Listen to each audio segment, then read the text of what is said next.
to one of our main stories this morning. The man authorities suspect of killing 2 people in Copenhagen this weekend. He's been identified as a 22-year-old with a history of gang-related violence. The gunman struck twice before he died. On Saturday, he shot and killed a man attending a meeting on freedom of speech in a cafe. Hours later, he fired at a synagogue, killing another. Early yesterday morning, the suspect was met by police near his apartment and died after an exchange of fire. Joining us now is Dr. Evan Lawrence, who is a counter-terrorism and security specialist. And with us also is Jacob Machangamar, who is from Justitia, which is a think tank focusing on human rights in Copenhagen. Evan, let's begin with you. Your reaction to what's happened, because again, what we're hearing is another lone wolf, lone ranger, however you want to describe it, homegrown as well, and targeting specific religious groups as well as antagonised by the freedom of speech aspect. Yeah, unfortunately, I don't think we're surprised by the copycat attack. It's generally with this kind of thing, it's very effective, so it was only a matter of time before it happened again. I think what's a little bit more surprising is the continued attacks on the Jewish community. And I think you're going to start seeing the kind of securitization of the Jewish communities in the West. Jacob, I wonder if you could give us a sense this morning of how Denmark and Copenhagen in particular is feeling. I mean, it's been several days of an extraordinary violent scene on the streets. We saw it played out in Paris before. What's been the reaction? I think it's actually been quite dignified by politicians. So far, all of them have agreed that they should not antagonize each other. They are actually standing shoulder to shoulder.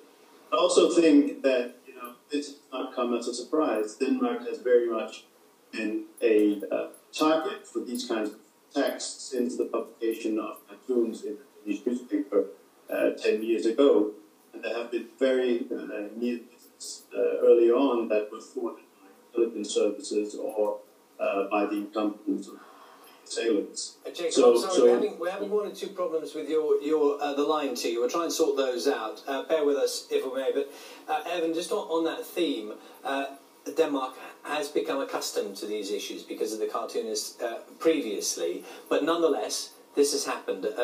Someone who was known to the authorities. And a target, as we understand it, of someone who was known to be a target, but yet. Yeah, I think this just goes to show the difficulty that the security services face on a daily basis. That this type of attack, where you have 1 or 2 lone gunmen that go in and get an idea in their head and decide to go and do something about it, is very, very difficult to stop because there's not a whole lot of pre-planning. You don't need to buy lots of supplies. There isn't a lot of outside influence, so you're not talking to a lot of people. It can be done quite quickly. So it just goes to show really how difficult it is for them to stop these type of attacks. Unfortunately, we can't talk to Jacob because of the technical problems. He's on the streets there, but it does appear that how Europe looks, how France looks now, how Copenhagen, how Denmark is going to look now, when it comes to protecting, the security forces protecting certain communities. People are speaking about church and a synagogue on one street and security amassed outside one religious building, and what this does for communities now. Yeah, I think what we're missing here in the UK and in the West in general is we're missing a piece of the puzzle, that we've got a really good security service kind of response to things now. We generally are on top of who we need to watch and things like that. But the piece that we're missing is the prior, before they get super radicalized, just when they're starting to radicalize, before they become violent, and dealing with them in that instance when it's possible to still stop them from becoming violent.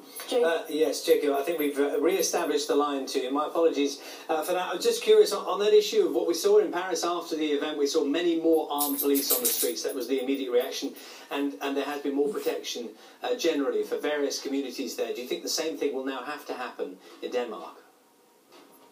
Yeah, I mean, obviously the Jewish community will need a lot more security. If there is an increased police presence on the streets of Copenhagen, but it would be very atypical of Danish society if we now would see that, as a long-term feature of Danish society. It's not something that we would want to see happening.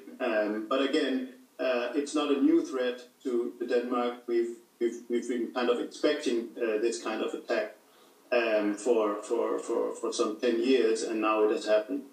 Jacob, thank you very much for your time this morning, and again, apologies for the problems with the line, and thank you. Thank you. 1:15.